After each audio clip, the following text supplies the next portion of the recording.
You know the picture, right? The wild hair, that famous equation.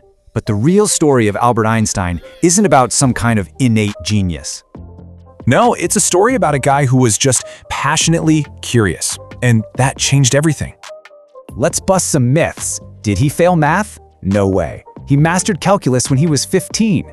A bad student? Not exactly. He was a rebel who just couldn't stand rote learning. All his constant questioning was seen as just being difficult, not smart. He'd rather do thought experiments, like imagining riding on a beam of light. Yeah, that rebellious nature. It meant no professor would even write him a recommendation letter. So he took this simple job, and in his spare time, he completely reinvented physics. He was just 26 when his miracle year happened, publishing 4 world-changing papers. And we're not talking small ideas here. Each one was a bombshell that rewrote reality. And of course, he dropped the most famous equation in history right on us.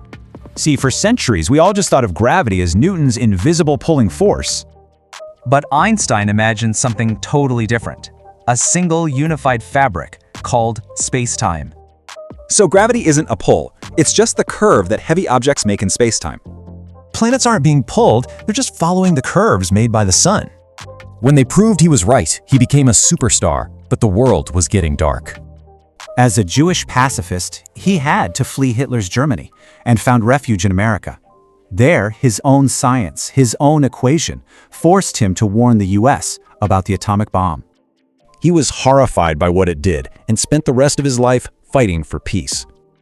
And what's really wild is that the ideas from that young patent clerk are all around us today. Seriously, the GPS in your phone, solar panels, even lasers, that all traces back to him.